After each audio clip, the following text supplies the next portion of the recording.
Alright, so we've got the Typhon Grom. I mostly wanted to make this video in regards to the 2-in-1 Spektrum system that some people are using. A lot of people snap the motor shaft on this little motor because it's really meant for the Losi Mini B or the Losi Mini T, essentially a car that's like 3/4, maybe even half the weight of this, probably 3/4. A smaller car that's not a basher, just a racer. That is what this engine's intended for, really. You can stick it in here. If you don't want to snap your motor shaft, I have some tips.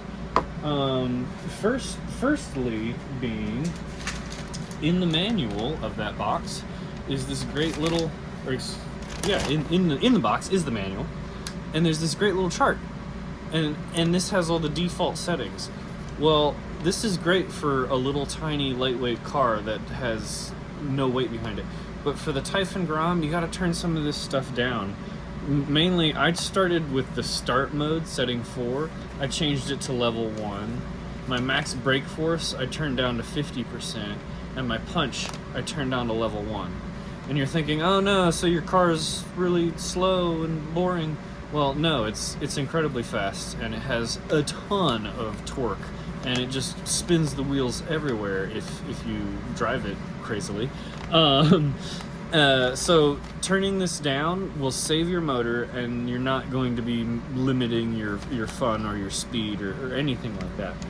That's going to be my number one tip for not snapping the 2mm motor shaft on this little Firma Spektrum 2-in-1 brushless ESC 6000 kV motor combo.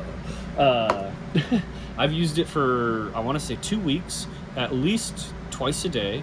I drive it in the store at work. I work at Hobbytown, and I drive it here at home. I have 4 sets of tires for it. I run these super sticky foams. I run these amazing, awesome looking drift tires. Actually, I have 2 sets of these foams, one of these, and then the stock tires. Don't sleep on these stock tires. Hopefully I'll circle back to that, but these stock tires are amazing. But you can do other stuff with other types of tires. I guess the second tip I have for not snapping your motor shaft is don't run a 25 tooth pinion. Don't run this car at 70 miles an hour. If you use this car for what are probably its intended, like ideal intended uses or specific intended uses, I don't know what words I'm looking for there. But if you're not trying to make this thing go 100 miles an hour, so essentially what I'm saying is I use a 13 tooth pinion and this 6000 kV thing. This car still goes 30 miles an hour and still has massive amounts of torque. And I've driven it twice a day for 2 weeks, and have yet to snap the motor shaft. And it has flipped, it has tumbled. I don't baby it. I'm not especially destructive with it, but it's driven hard. Let's see. So this guy runs what, $129.99 roughly, and then that Spektrum KV system is about $85. Programming it is free. And then that 13 tooth pinion I think cost me about $6. The other key to keeping this system alive and working well and not snapping your motor shaft is not overheating, not getting that 2mm shaft so hot that it weakens the steel and it just snaps on you. So in part of that is this ProTech HV 30mm fan. This thing is loud, but it moves air, and it keeps this thing cool even in the Texas heat when it's 100, 105, and I want to say the pavement might read even hotter, like 110, 112. This car does not overheat even with 25 minutes of runtime and just full speed blasting back and forth down the street. This fan is on top of the heatsink is keeping everything nice and cool. And as well, use a heatsink. Don't just run the motor bare. Use some kind of heatsink to take the heat away from it, and then a fan to be blowing air across that heatsink. You want active cooling. Speaking of active cooling, what have we done to the rear? just like the 3S and the 6S Typhon, I cut out some holes in the back of the body. Makes it look like the big brothers, big sisters, and it moves air out of the body, hot air. Top of that, it's hard to see on this side. There's a bushing here and a bushing here under this mount that move the body higher. There's 4 bushings I've added here as well. These are easier to see. Rubber bushing, rubber bushing, rubber bushing, rubber bushing. Again, moves the body up. So when you mount this now, it sits slightly higher than it did when it was stock. You can see the body here used to sit flush with the bottom of the chassis there. Now it sits a good ways up. Same in the rear. So you're getting more cooling out the back, plus our slits, plus our chassis cooling there. Lots of exhausts out the back. And then you're also getting slightly more of an intake hole in the front since it's lifted up. That's kind of hard to see, but there is more air going into the body as well. So those all combine to keep that motor cool and to keep that shaft from snapping. I've personally taken a brand new one of these out of the box, put this 6,000 kV in, drilled my motor mount, 13-tooth pinion, handed it to the customer, and said, before you drive it, before you get it home and outside, do this programming, turn it down. We didn't do it in the store because we were closing and he was in a rush. I was like, do not drive it. Well, what does he do? He takes it outside and he drives it, and he immediately snapped the motor shaft. So he didn't do any of the extra cooling. I don't believe he even had a fan in yet, and he didn't turn down the programming. Bam, snap the motor shaft. Must have seen 4 or 5 or 6 other people on YouTube snap motor shafts. Have another coworker, same combo, snapped motor shaft. They will break. They will easily break. So you have to turn the settings down. You have to keep it cool. But if you do all that, I've driven this very hard, multiple times a day, hot, cold, heat cycling it. This thing is not broken yet, and I want to say it's 99 degrees today. It's nearly 100, and I'm about to go take it out again. I'll stop waxing poetic on the things to keep this going. What else have we done? 13-tooth pinion. My front end adjustable end links. These are from Arma, factory part.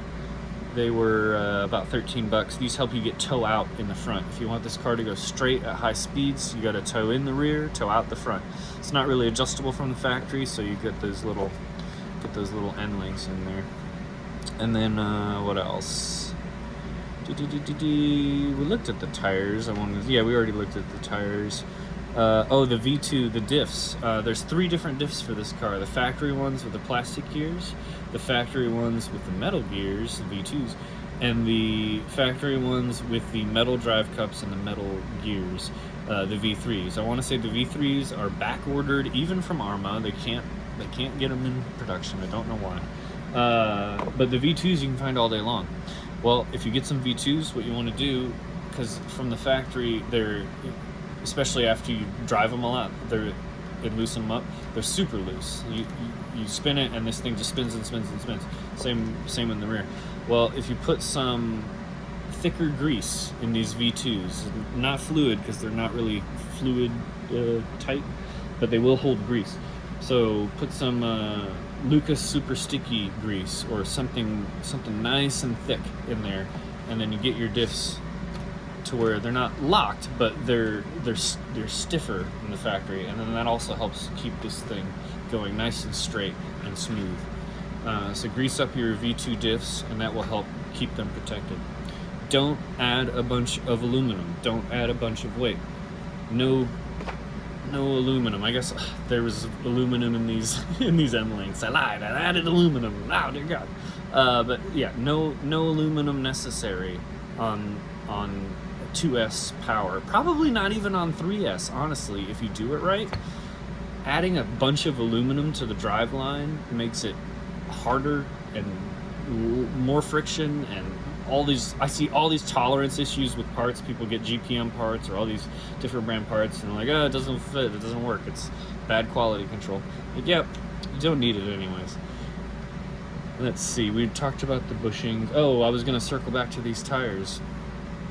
These 32 mil sticky foams are great. Or excuse me, those are 30 mil. These are 32 mil. I wanted a staggered setup, so I run 32s in the rear, 30s in the front.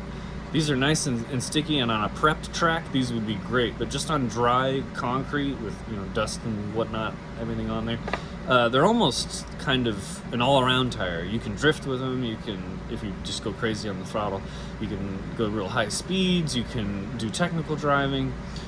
So I slept on these stock tires. I never really used them at all.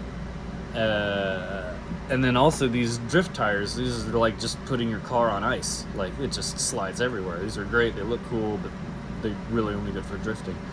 Well, then I put these on. I actually tried the stock tires because I was like, I'm tired of these foams. We'll go see how bad these stock tires suck. No. These stock tires are amazing. On pavement, you can do everything. On grass, you can do everything. On dirt, you can do everything. They sound cool when you slide them. It sounds like you're drifting a real car. I'm gonna buy many sets of these just stock tires because I thought foams was the way to go with this car, but these little D-Boots Arma tire, good job Arma on these tires, because unless you're trying to go 100 miles an hour, these do it all. These are really good. So don't sleep on these stock tires. Don't go buy 3-4 sets of expensive foamies. I mean, these are great if you're actually racing. Sure, foams. And if you're actually drifting, sure, drift tires. But these will also do all of that and more. So I don't know, hopefully this has helped somebody who's thinking about getting this super great Spektrum system. It's just not really intended for this specific car, so there's some precautions you have to take for it to work successfully. I'll try to get more videos up of my specific car, and I'll absolutely let you know if and when my shaft snaps. Hopefully doesn't.